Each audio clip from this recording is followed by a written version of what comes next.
A power request is not the same thing as a grid resource. That sounds obvious until a new large load arrives with a promise attached to it. A data center says it can be flexible. A developer says demand can ramp down. A contract describes conditions under which computing work can move, pause, or respond. On paper, that sounds useful.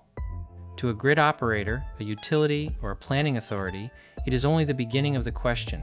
Because the grid does not run on promises, it runs on behavior. When a large electrical customer says it can reduce demand, the real questions are operational. How fast can it respond? How much load can actually move? For how long? How often? At which location? Under what conditions? What happens when the computing workload is already committed, cooling requirements are high, backup systems are unavailable, customer obligations cannot move, or the commercial incentive is not strong enough? Those are not abstract policy questions. They determine whether a claimed capability can be trusted when the system is under pressure. And as data centers become larger, more concentrated, and more visible in electricity planning, the distinction between claimed flexibility and verified performance becomes increasingly important. The first distinction is simple. Claimed flexibility is not measured response. A large electrical customer may say that some work is deferrable. That may be true. Some training runs may be moved. Some batch processing may wait. Some non-critical computing tasks may be scheduled around grid conditions. A facility may have batteries, backup generation, thermal storage, adjustable cooling loads, or software controls that reduce demand for a limited period. But none of that means the entire facility is flexible. It does not mean the load can always move when the system needs it to move. It does not mean the same amount of flexibility will be available every hour. And it does not mean the flexibility is available at the location, scale, speed, and duration that grid planning requires. A data center is not one simple appliance. It is a layered operating system made of servers, networking equipment, cooling systems, power conversion equipment, batteries, backup systems, interconnection hardware, software schedules, customer obligations, security requirements, and physical limits. Some parts of that system may be controllable. Some may not be. Some flexibility may be substantial but available only under narrow conditions. Some may appear useful in a planning model but disappear when a real event occurs. That is why the grid needs more than a description of what a facility might be able to do. It needs a way to test what the facility actually does. The second distinction is that telemetry is not verification. Telemetry can show what is happening inside or at the boundary of a facility. It can record power draw. It can expose patterns. It can show whether demand changed during a particular interval. It can help utilities and operators understand whether the facility is behaving as expected. But telemetry alone does not prove that a grid service was delivered. A graph showing lower power consumption does not automatically explain why consumption fell. The workload may have changed for an unrelated reason. Equipment may have gone offline. A cooling adjustment may have altered demand. The facility may have already been reducing power before the event began, or the apparent reduction may depend on a baseline that overstates what demand would otherwise have been. To verify performance, the measurement has to answer more specific questions. Was a response requested through an authorized mechanism? When did the request begin? When did the facility begin responding? How large was the change? How long did it last? Was it measured at the correct meter? Was the response sustained? Was it repeatable? Did it match the conditions of the program or agreement? That brings us to the next step, measured response. When a utility, grid operator, or authorized program calls for a load reduction, the relevant evidence is not the marketing claim. It is the response curve. How much demand changed? How quickly? Over what interval? Relative to what expected level? Was the response complete, partial, delayed, interrupted, or unavailable? This is where baseline design becomes critical. A baseline is an estimate of what the load would have been if no response had occurred. That sounds straightforward, but it is one of the hardest parts of verifying flexible demand. Data center demand may vary because of workload scheduling, customer activity, weather, cooling requirements, maintenance, hardware utilization, or internal optimization. If the baseline is too simple, a normal decline in electricity use can be mistaken for a deliberate grid response. If the baseline is too generous, the customer may receive credit for reducing demand that was never likely to appear. If it is too strict, real flexibility may be undervalued. A credible baseline must reflect the operating characteristics of the facility and the conditions of the event. It may need to account for recent demand, time of day, weather, workload patterns, pre-event behavior, and known operational changes. The exact method may differ between programs and agreements. The principle does not. You cannot verify a reduction unless you have a credible answer to the question, reduction from what? The same problem applies to measurement boundaries. A data center may reduce server demand while cooling demand rises. A battery may discharge while the total facility load remains almost unchanged. Backup generation may support part of the site without reducing the internal computing load. A response measured inside one subsystem may look larger than the response measured at the grid connection. That does not automatically make the response invalid, but it does mean everyone has to agree on what is being measured.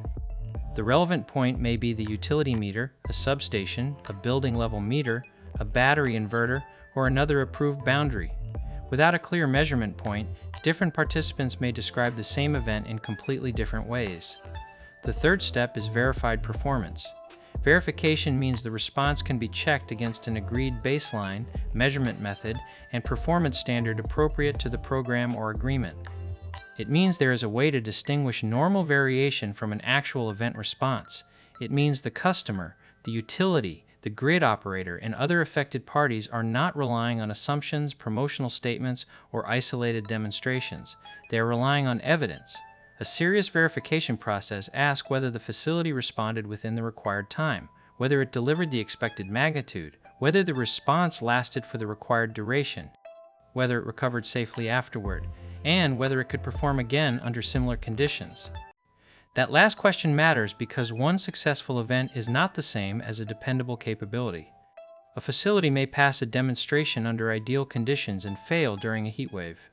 It may respond once when workloads are light but not when computing demand is high. It may depend on a battery that is not always charged. It may rely on backup generation that cannot operate indefinitely.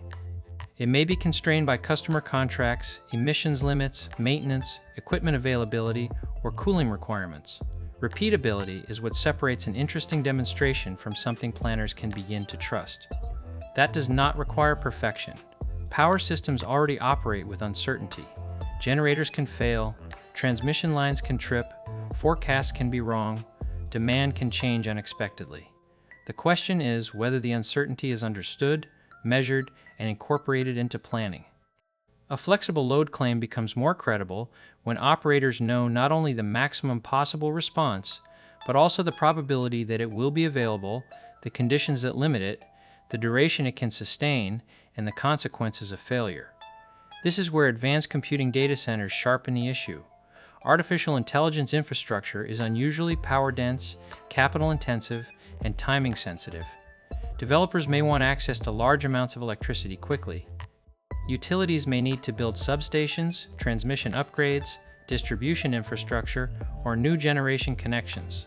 Communities may ask who pays for those investments. Operators may need to know whether flexible load claims are being used to reduce the apparent burden of serving a project. That does not mean every data center is a problem. It does not mean every facility is inflexible. It does not mean all growth should stop. The point is narrower and more practical.